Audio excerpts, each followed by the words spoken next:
Welcome back to Stop Feeling Like Shit podcast. I am Joe, clinic director for Buckeye Anti-Aging and Aesthetics in Grove City, Ohio. This is Tiffany Schneid, our master of all things in the office and operations manager as well. Also, the primary assistant to our physician that you'll be talking to the most if you're a patient. Today, we are going to be talking about nervous system dysregulation and benefits of vagus nerve stimulation and vagal tone for GI health, anxiety, depression, and things like that. And we've got a new vibe. We're chilling out in our lobby of our office so that everybody gets a little bit more acquainted with us. Yep, with us. So one of the things that we deal with a lot in our office, I would say, especially in the functional medicine side of things, is the term you always hear, burnout, right? Burnout, chronic fatigue and lethargy. Adrenal fatigue. Yes. Burnout, yeah. Adrenal fatigue, burnout, and all the things that go with it.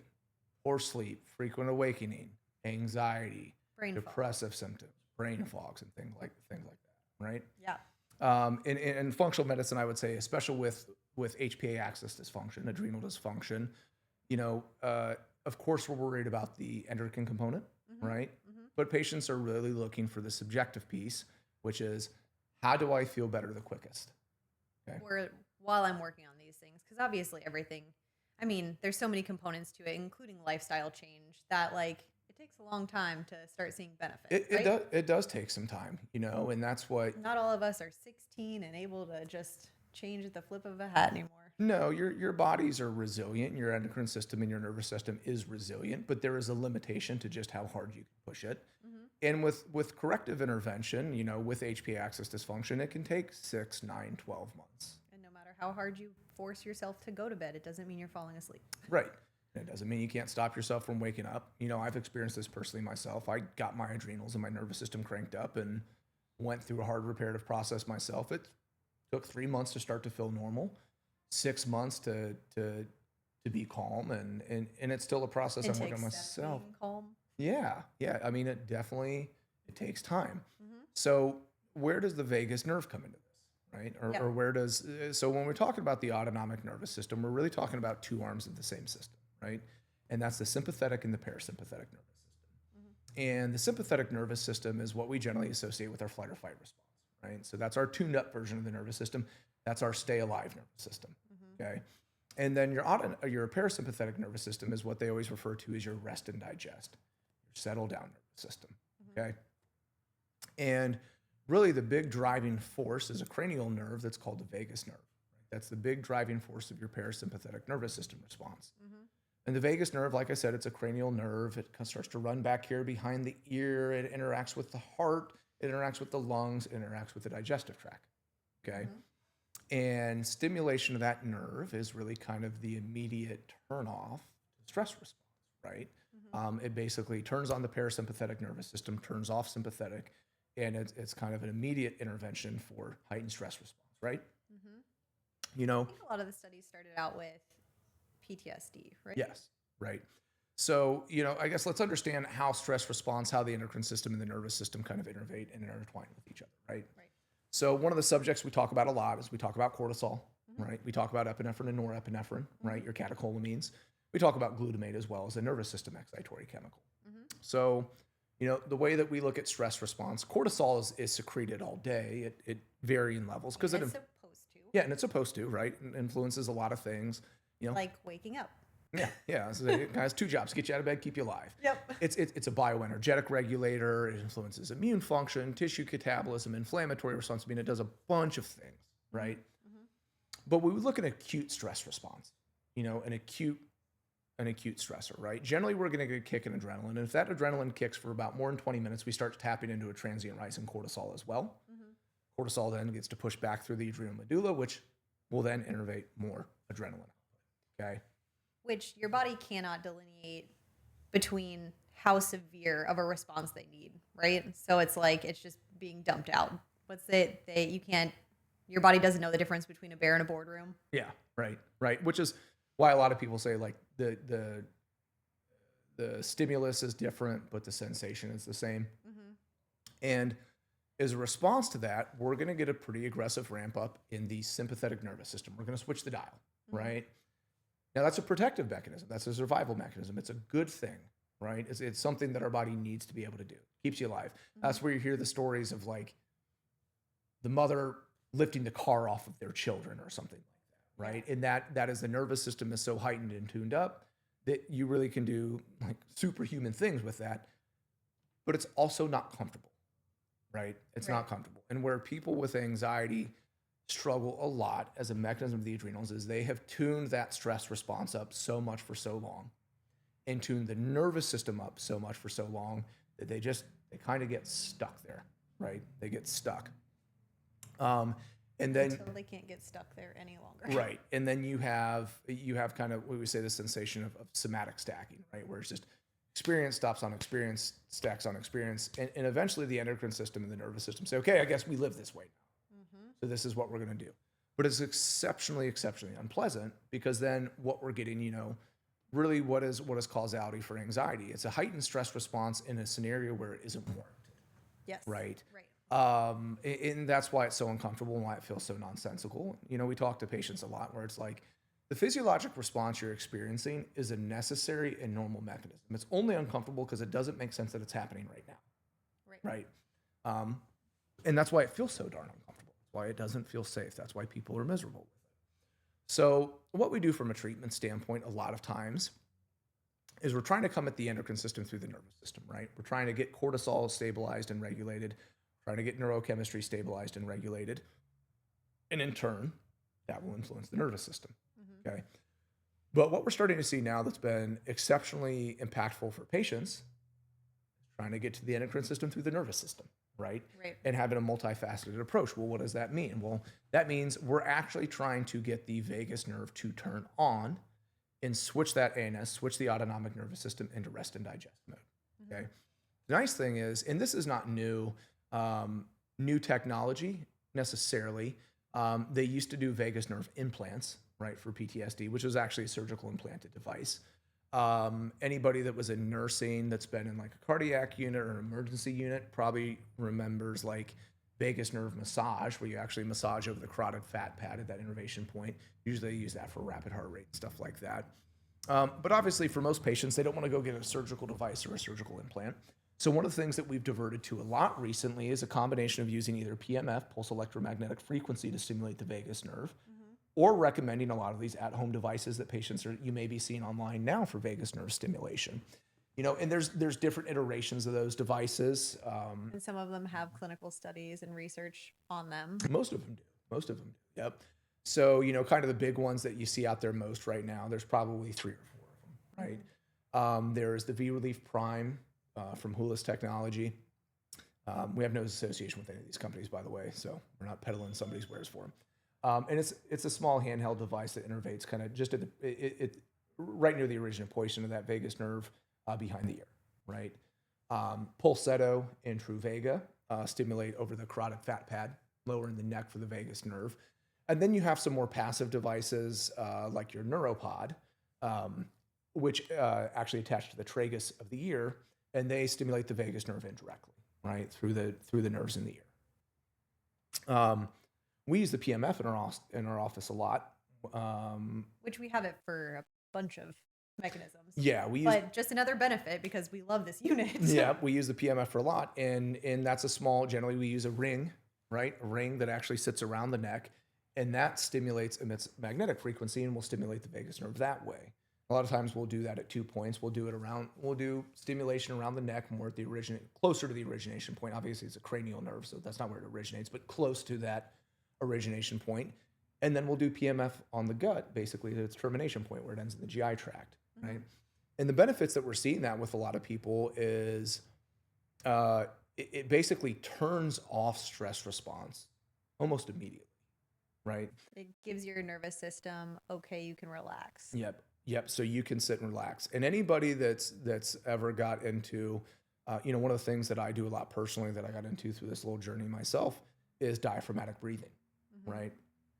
So diaphragmatic breathing or breath work, I think it's talked about a lot in psychology and stuff, and it's always advised to a lot of people, but nobody teaches anybody how to do diaphragmatic breathing. Most of us are. Which you can't just read the instructions on how to do it and actually experience it appropriately the first time. It's right. a practice, right? It's something that you have to get into and Yeah. actually put practice into to be good at. Yeah, and it does take a while to learn. In fact, I sought out and actually hired a breathworks coach here in Grove City. I'll plug her business called Breathworks 614. What's her name? Tiffany Berger, right? But actually learning to engage the diaphragm. And one of the things I learned is that most of us are all chest breathers. We breathe with our intercostals and our sternocleidomastoid and obliques. We don't engage the diaphragm at all. But if you learn to do it appropriately, the benefit of diaphragmatic breathing is that it actually settles the nervous system by innervating the vagus nerve. Okay. So that's a good method as well. It just takes a little bit more time and practice to learn how to do it. So one of the things that we've done and we started incorporating with patients immediately that are open to it is using the PMF or recommending that they use these at-home devices. And it pairs really, really well with the endocrine inputs that we're doing, right? The hormone inputs to regulate the adrenals, because essentially we're coming at that stress response from two different angles. We're coming from the back end neurochemical and hormonal drivers, and then we're coming directly into the nervous system, and they do play off each other, right? So just like we can see that reducing cortisol over time lets the nervous system back off, right? We can see that stimulating the vagus nerve also has a very dramatic impact on dropping cortisol levels, right? So we use it for a myriad of issues. We use it a lot for stress response, heightened anxiety. We use it for sleep disruption. And it's an interesting experience when you first feel it. Like, it is an interesting sensation. And we use it a lot with our GI patients as well, right? So one of the things that we know that the vagus nerve is also going to impact, the reason it's called rest and digest, is it does have influence on gut motility and peristalsis, the little contractions that move things through the bowels, and the migrating motor complex. So it's also great for people with chronic inflammatory issues in the bowels, and it's great for people with chronic constipation, right? But we've seen a lot of success with it, and it's becoming more readily available to patients on the market now, even without prescription devices. You say the Pulsetto isn't prescribed, right? No, and what's nice is a lot of them are actually HSA reimbursable now. I think Pulsetto, Truvaga, and Hoolist you can use HSA cards for if you have a flex spending account. And the devices run anywhere from $200 to $500 or $600, so they're not astronomically expensive. They're not a nothing investment either. But a lot of patients see benefit with them because it's they feel the immediate release of the nervous system. They feel themselves decompressing. There's also value in knowing them have it, right? So a lot of people that deal with anxiety, they say one of their greatest anxieties is the anxiety of anxiety, right? Yeah. It's such an unpleasant experience, and they know, oh, I've got this little device about the size of a flip cell phone in my pocket, and if at any point in time I'm feeling bad, I can give myself a little buzz, and in 2 minutes it's going to be turned off, right? So it's really valuable technology, and it's a great resource to have available to people. It's something we like to use a lot in practice now, especially with our functional medicine patients. So, And with anxiety, we obviously like to pair it with recommending therapy or considering something like breath work, something that has a little bit more diving into the originations of what's causing anxiety as well, right? absolutely, absolutely. And I think to a certain extent too, what you deal with a lot of that is when patients are really stuck in that, they're so tuned up that sometimes they find therapy difficult because you're touching on not pleasant subjects. Usually you're digging into stuff that you didn't know was a problem, right? I was going to say, you the went thing with it is that eventually. some people don't even know what the problem is to begin with, but they're so irritated about any of it that they can't even open up enough to have a conversation about it. Right. And I feel like it's a really valuable tool because in that regards, when pairing it with other modes of care, like functional medicine or breath work or counseling, it gets people more in a state of mind that they are more capable and able to deal with those things and actually process them rationally, right? That's what a lot of people deal with. Like, it's not a rational mindset. It's not a rational feeling. So it's hard to rationalize or reason yourself out of it, right? But if you can get some reprieve and get some tone down, I mean, it's crazy. I mean, I know we've talked about it when I went and did my first breathwork session. I said, I wasn't calmer than I've been in the last 3 months. I'm calmer than I've been in the last 10 years. Yeah. And I think a lot of people that are more like your type A personality, you work a lot, you're driven, you're motivated, maybe a little bit obsessive like I am. I was going to say, describing a workaholic. Yep. It's easy to get yourself really tuned up. And for a lot of people, that works for a really long time, right? That system served me exceptionally well for the better part of 40 years. I mean, it gets you going. It Yep. forces you to be doing all the time, Yeah. right? It worked really well until it didn't, right? And then it really didn't. Yep. And it's interesting the sensation you get when you feel your nervous system let go for the first time. And I think that's something we both experienced. That's something we both. Let's talk about it, Yeah. shall we? So, obviously I have a pulsetto as well, which because Buzz gave us both. You have the pulsetto. But the first time I actually felt my vagus nerve kick on was in a breathwork session. And I always laugh. I say I wasn't thinking about anything but breathing, right? But about 20 minutes into it, I started laughing, tearing up, crying, and shaking, right? And I was like, what the hell is happening to me right now? This is and I wasn't thinking about a thing. There wasn't a thing on my mind except trying to make myself breathe. What that is my nervous system actually shutting off. In the next 5 days were the calmest I've probably been since I was a little kid. In fact, I even think when I walked in from here after the appointment, you and Megan both were like, what's up with you? Whoa. Yeah. Yeah. What's up with you? It's really calm. And I know you had not that dramatic, but a comparable experience with the pulsetto, right? Yes. When you came in the next day and you tried to use it, it made me cry. The most embarrassing part is because my husband wasn't home yet. So I decided to use it because I wasn't able to go to sleep. Yeah. So like at this point, he assumed that I probably was going to be asleep. So he gets home and I'm just bawling my eyes out, like nonstop. And he's like, what is wrong with you? And I said, I don't know. Yeah. And he goes, are you sad? And I said, I don't know. Yeah. Because I didn't know. Yeah. And it's interesting because that's the sensation you feel when your nervous system lets go for the first time is really crazy. And I would say you and I are similar in that we try very hard to keep an even keel. Yeah, right? we're wound pretty tight. Yeah. Whereas like I would always describe myself as an intense person. There's certainly times that people can probably feel heat coming off me. But I'm not somebody that gets loud. I'm not somebody that tries to overtly get angry. I don't try to be confrontational with people. I'm, strong will, but like worked very hard to keep an even temperament, right? Because I don't want to be unpleasant with other people. Mm-hmm. And I would say you're very much the same way. You don't ever seem to get too high or too low, and come to find out that's just both of us just hold it in as tight as you can, right? Just death gripping how you feel, right? Via the endocrine system and the nervous system, right? Mm-hmm. So it's an interesting sensation when your nervous system finally relaxes and your body goes, oh my gosh, I'm safe to experience and feel things. And it's weird. It's super weird. It's super weird, but it's valuable because then afterwards you are very tired. I went and did a breathwork session the other day because after the first session I said, here is a check, put any dollar value you want on it, and I will be here for the next. It was actually a credit card, but I was like, I'll be here for the next 12 times you tell me to be here, And one of that is training the nervous system, is actually training to ramp it up, and then turn it down.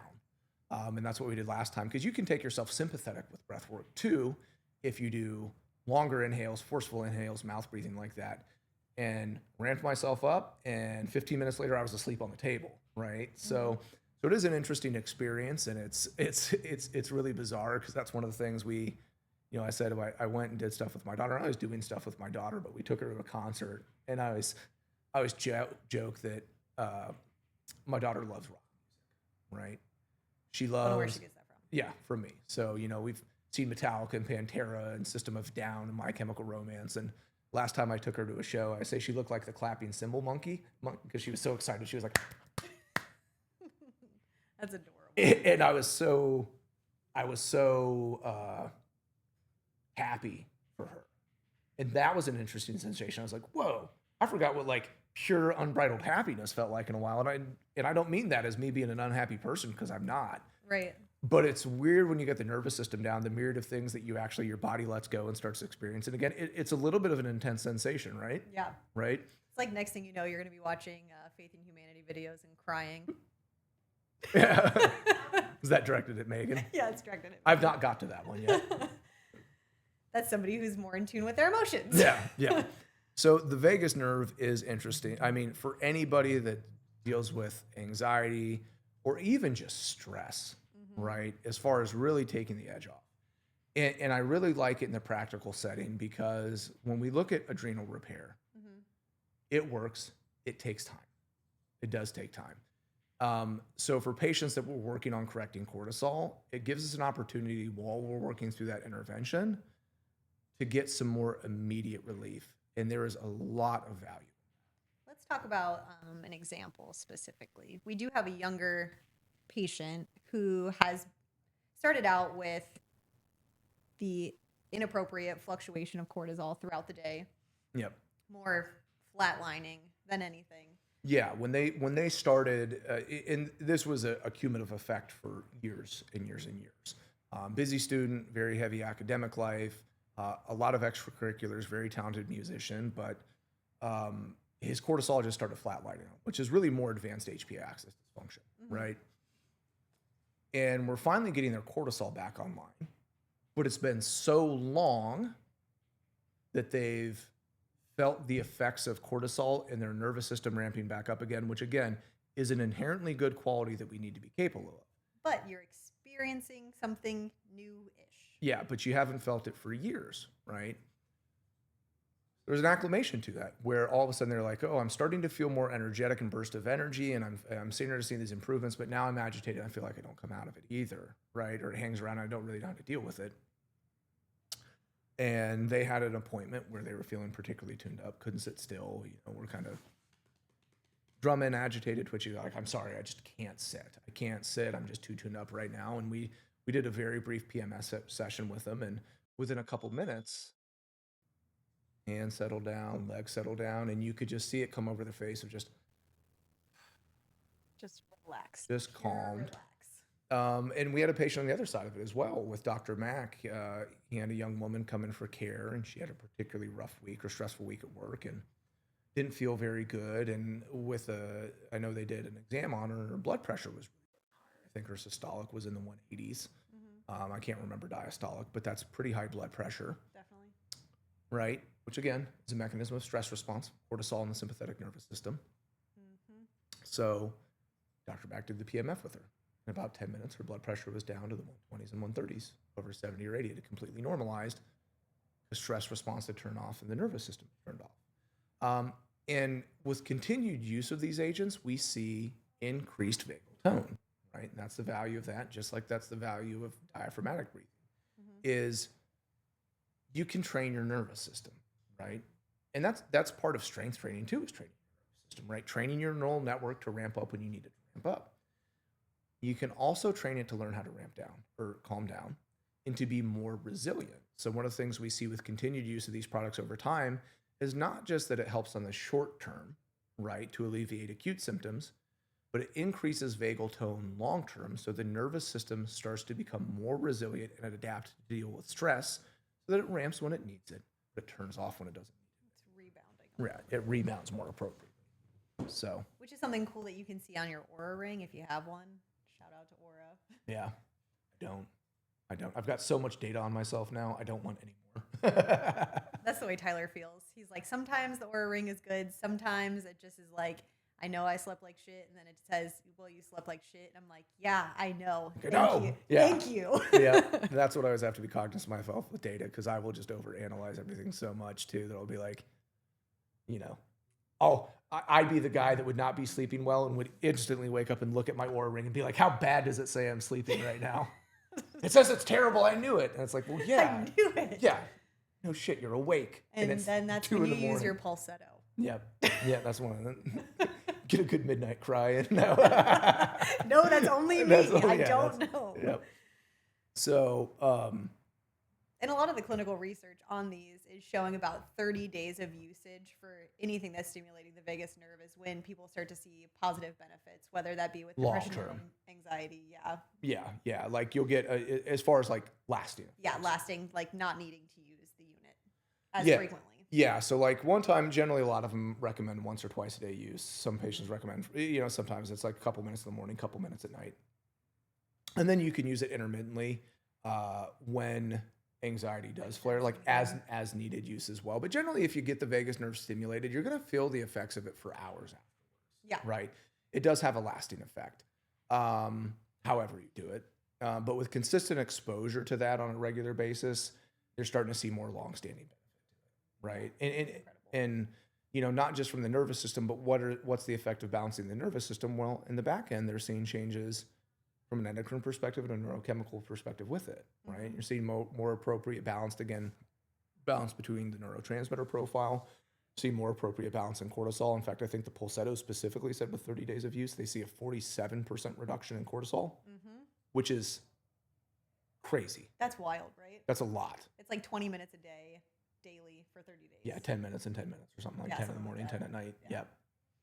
But for immediate relaxation use, I think Pulsetto is like 4 minutes or 6 minutes, and the V Relief Prime, it's 2, Mhm. right? So they work pretty quick, right? And it's not like it's requiring a ton of your time to cut out for the day. Like you could literally be ready for bed and sitting in bed for 6 minutes doing something like Yeah, that. you can do the other things you're doing while you're doing that. Yeah. Now, I wouldn't start like calling your mom or something. Yeah, I wouldn't like throw it on while I'm trying to lift weights or anything like that. That would not be an appropriate factor. Like, I probably wouldn't turn it on while I was driving a car, Yeah, no. right? But No. Don't but want to just put more stimulus in there and be like, here, yeah, see if you can counteract this. yeah. I was super relaxed when I fell asleep driving. But they are valuable tools, and I think just like everything else when we do in the office, it's another piece to a more comprehensive care plan that's multifaceted. Yeah, definitely. We want it to be part of your plan. Right. We want to do all the things that we can to get you feeling better faster and then feeling the long-term relief of those things. Correct. So anyway, really cool stuff. We've had great responses with it since we started using it in clinic, both with the at-home devices and with the PMF here. So Excited to see more. yeah, that PMF device is awesome. It's good for like everything. It's wild. I love it. Yeah. So, well, anyway, that's vagus nerve. That's the vagus nerve and vagus nerve stimulation, all the wonderful things that we do about it. I'm sure as we continue to use and practice, we'll expand on this more.